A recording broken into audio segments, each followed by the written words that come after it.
আসসালামু আলাইকুম রহমতুল্লাহি আবরকাতুহু। সম্মানিত দর্শক, আপনারা যদি বর্তমান অন্তর্বর্তীকালীন সরকারের যারা উপদেষ্টা রয়েছেন তাদের কর্মকাণ্ড, কথাবার্তা লক্ষ্য করেন, দেখতে পাবেন যে তারা অলমোস্ট সবাই খুবই স্থির, কথা কম বলছেন, মিডিয়াকে সময় দিচ্ছেন কম এবং দীর্ঘমেয়াদে সরকারে থাকার জন্য যে দৃঢ়তা দরকার সেই দৃঢ়তা তারা প্রদর্শন করছেন এবং তারা তাদের আপন মনে যে কাজকর্ম করে যাচ্ছেন, এতে করে আপনি ভাবতেই পারেন যে সামনে ডিসেম্বর মাসে মানে আর কয়েক মাস পরে নির্বাচন হবে বা ৩-৪ মাস পরে নির্বাচনের শিডিউল ঘোষণা করা হবে। এটি সরকারের যারা কর্তা ব্যক্তি তাদের কর্মকাণ্ড একেবারেই মনে হচ্ছে না। দ্বিতীয়ত, ডক্টর মোহাম্মদ ইউনূস প্রধান উপদেষ্টা রূপে তার যে আত্মবিশ্বাস, ইন্ডিপেন্ডেন্সি এবং তার যে সার্বভৌমত্ব, এটি ক্রমশ দিন দিন বেড়েই চলেছে। প্রথম দিকে তাকে আমরা অনেক দুর্বল অবস্থায় দেখেছিলাম। তিনি কথায় কথায় ছাত্রদের প্রতি কৃতজ্ঞতা জ্ঞাপন করতেন এবং ছাত্ররা যে কোনো দাবি দাওয়া নিয়ে গেলে, কথা বললে তিনি সেটি আমলে নিতেন, ভয় পেতেন, সংকোচ বোধ করতেন বা কৃতজ্ঞতা প্রকাশ করতেন। এটি এখন শূন্য। দ্বিতীয় হলো যে তাকে যারা দুর্বল মনে করতেন, সভা সমিতি মিটিং মিছিল করে সবাই কিছু হলেই সচিবালয় ঘেরাও করো, রাজুতে যাও, তারপর রাস্তাঘাটে যানজট তৈরি করো আর প্রধান উপদেষ্টার বাসভবন ঘেরাও করো। এটি এখন শূন্যতে নামিয়ে আনা হয়েছে।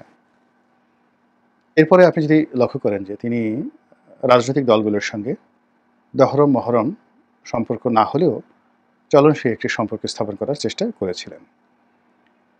তো সেই জায়গাতেও তিনি বেশ একটা স্বতন্ত্র বৈশিষ্ট্য তৈরি করে ফেলেছেন এবং রাজনৈতিক দলের যারা নেতৃবৃন্দ, আগে যারা যমুনাতে যাওয়াটাকে ডাল ভাত মনে করতেন বা ডক্টর মোহাম্মদ ইউনূসকে যে কোনো কথা বলা বা শুনিয়ে আসা একেবারে যাকে বলা হয় ডাল ভাত মনে করতেন, তারা এখন সেই জিনিসটি মনে করছেন না।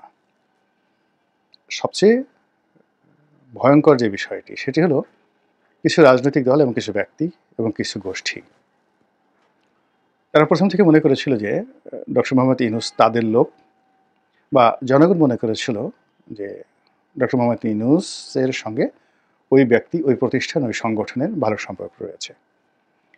এদের মধ্যে বেশ কিছু এনজিও আছে, তারপর এনজিওর বাইরে কিছু গবেষণা প্রতিষ্ঠান রয়েছে যারা দেশে খুবই সুপরিচিত, আন্তর্জাতিক অঙ্গনেও সুপরিচিত এবং সুদীর্ঘকাল ধরে ডক্টর মোহাম্মদ ইউনূসের সঙ্গে তাদের একটা সম্পর্ক ছিল। হাল আমলে সেই সম্পর্কগুলো নেই।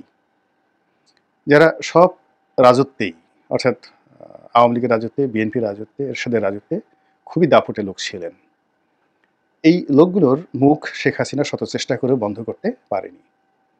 এখন এই লোকগুলোর মুখ কালো।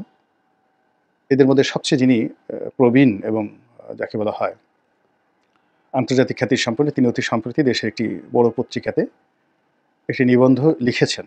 এতে বোঝা যায় যে তিনি এবং তার যারা সঙ্গী সাথী এখন কতটা দুরবস্থার মধ্যে আছে। ফলে ওরা মানে ওনারা, ওরা বললাম এই অর্থে ওর উপরে চন্দ্রবিন্দু দিলে ওনারা যে সম্মানটা বোঝায়, ঠিক তদ্রুপ সেই সম্মানটাই বোঝায়। এখন সমস্যা হলো যে ওনারা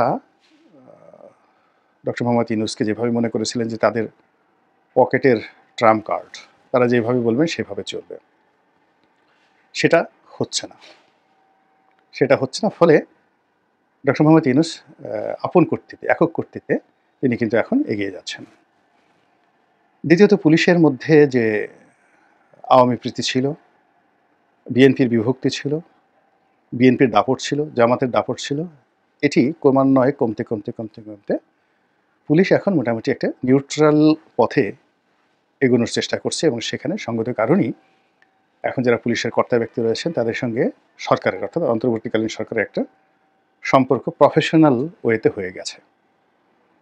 ফলে এখন পুলিশ কোনো বিএনপি নেতার হুকুম, জামাত নেতার হুকুম কিংবা অতীতে আওয়ামী লীগ সরকার আমলে বড় কোনো পদ পদবিতে ছিলেন, আওয়ামী ট্যাগ তাদের ছিল, এই জায়গা থেকে তারা বের হয়ে এসেছে।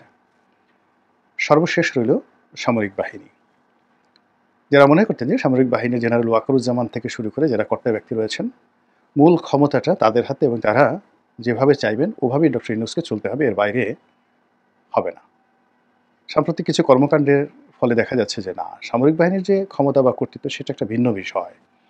কিন্তু ডক্টর মোহাম্মদ ইউনূস এই জিনিসগুলোকে খুব পাত্তা দিচ্ছেন বা কাউন্ট করছেন, তার আচার আচরণ সেই জিনিসগুলো মনে হচ্ছে না।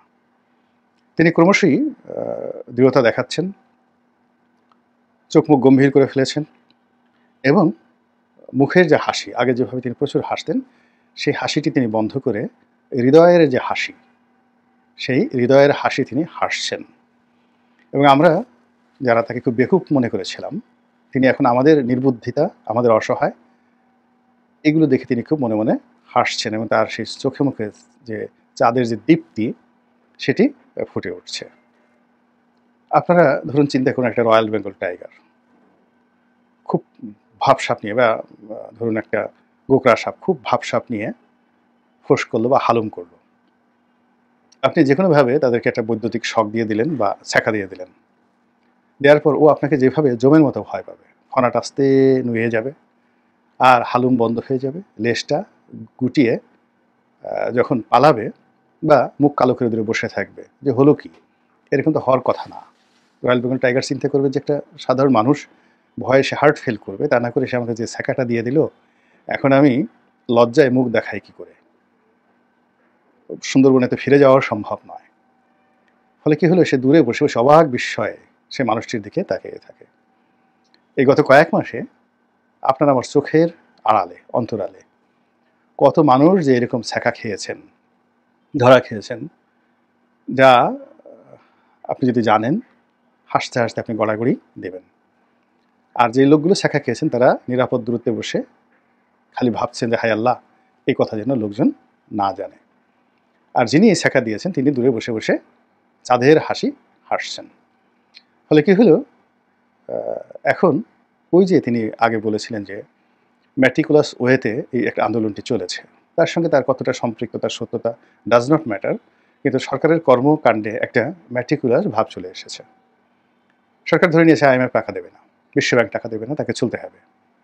ঠিক সেইভাবে তারা দৃঢ়তার সঙ্গে এগুচ্ছে। তারা ইতিমধ্যে তাদের কিছু বন্ধু তৈরি করে ফেলেছে, তারা কিছু ভাড়াটিয়া তৈরি করে ফেলেছে, তারা কিছু তাবেদার তৈরি করে ফেলেছে।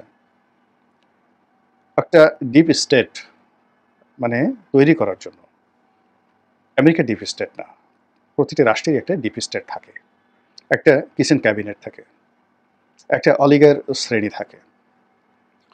এবং রাজনীতিতে আপনি যদি শাইন করতে চান, তবে বিখ্যাত একটা বই আছে, অতি সম্প্রতি, এটা বাংলাদেশে বা ভারতে এখনও ছাপা হয়নি, ডিকটেটার্স হ্যান্ড নোট। স্বৈরাচারের যে প্রথম পাঠ, আপনি স্বৈরাচারী হবেন, শক্তিশালী হবেন, এটার জন্য আপনাকে কি কি করতে হবে, যে কাজটি আজ থেকে 5000 বছর আগে রাজারা করেছিলেন, ঠিক একই কাজ হিটলার করেছেন, একই কাজ ইন্দিরা গান্ধী করেছেন, শেখ হাসিনা থেকে শুরু করে যত রেজিম, সবাইকে মোটামুটি সেই কাজগুলি করতে হয়েছে। এবং এগুলোর মূল ব্যাপার হলো যে সমাজের কিছু দুর্নীতিবাজদেরকে কাছে টেনে নিতে হবে, কিছু অলিগার তৈরি করতে হবে, তারপর কিছু দুষ্ট লোককে কাছে টেনে নিতে হবে, আর এমন কিছু কাজ করতে হবে যেন জনগণ আবার তার পক্ষে থাকে, জনপ্রিয়তামূলক কিছু কর্মকাণ্ড করতে হবে। আবার সঙ্গে সঙ্গে কিছু মানে জনগণকে উস্কে দিয়ে একে অপরের বিরুদ্ধে মানে তাদেরকে ব্যস্ত রাখতে হবে। গত 3-4 মাসে যদি বাংলাদেশের বড় বড় কতগুলো ঘটনা দেখেন, রাজপথ যেগুলো নিয়ে গরম হয়েছে, যেই রাজপথের সঙ্গে আসলে ডক্টর মোহাম্মদ ইউনূসের সরাসরি ওরকম সম্পৃক্ততা নেই। রাজপথ থেকে যে দাবিগুলো এসেছে সবাই তার কাছে চেয়েছে, তিনি দেবেন কি দেবেন না এই কথা কোনো কিছু তিনি বলেননি। তো সব মিলিয়ে তার যে অবস্থা, সরকারের যে অবস্থা, যা কিছু আছে, এটিতে একটা নতুন মাত্রা যুক্ত হয়েছে। ইউরোপিয়ান ইউনিয়নের লোকজন দল বেঁধে আসছেন, তারপর আমেরিকার লোকজন দল বেঁধে আসছেন, ভারতও তলে তলে যোগাযোগ রাখছে, পাকিস্তানের লোকজন দল বেঁধে আসছে। সম্পূর্ণ একটা নতুন এরা, যেন একটা সিল্ক রুট তৈরি হচ্ছে, বা একটা মানে গ্র্যান্ড ট্র্যাঙ্ক রোড শেষ শাহ যেটা তৈরি করেছিলেন, রাজনীতির উপর একটা গ্র্যান্ড ট্র্যাঙ্ক রোড তৈরি হয়ে যাচ্ছে। অনেক সম্ভাবনাগুলো নষ্ট হয়ে যাচ্ছে, আর অনেক যেগুলোকে কেউ কল্পনা করেনি সেগুলো নিয়ে নতুন করে সম্ভাবনা তৈরি হয়েছে। রাজনীতির হিসাবপত্র এই কয় মাসে একেবারে উল্টে গেছে। আর এখন সামনে যে রাজনীতি, সেই রাজনীতির যে পরিণতিটা, এটা আপনি আমি কেউ কল্পনা করতে পারছি না। কিছুই কল্পনা করতে পারছি না। কোনটা কি হবে না হবে।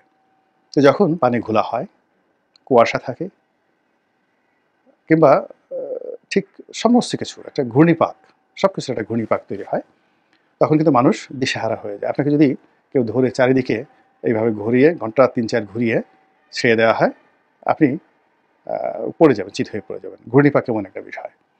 এখন এই যে আমরা যেটা কালের ঘূর্ণিপাকে পড়ে গেছি, এই কালের ঘূর্ণিপাকের মধ্যে পড়ে আমরা সবাই দিশেহারা হয়ে পড়েছি। আর যিনি এই ঘূর্ণিপাকের বাইরে বসে এই ঘূর্ণি লক্ষ্য করছেন, বুঝতেই পারছেন যে তার মনে কতটা আনন্দ বা কতটা খুশি থাকতে পারে। মহান আল্লাহ রাব্বুল আলামিন আমাদের সবাইকে হেদায়েত দান করুন এবং হেফাজত করুন। আসসালামু আলাইকুম ওয়া রাহমাতুল্লাহি ওয়া বারাকাতুহু।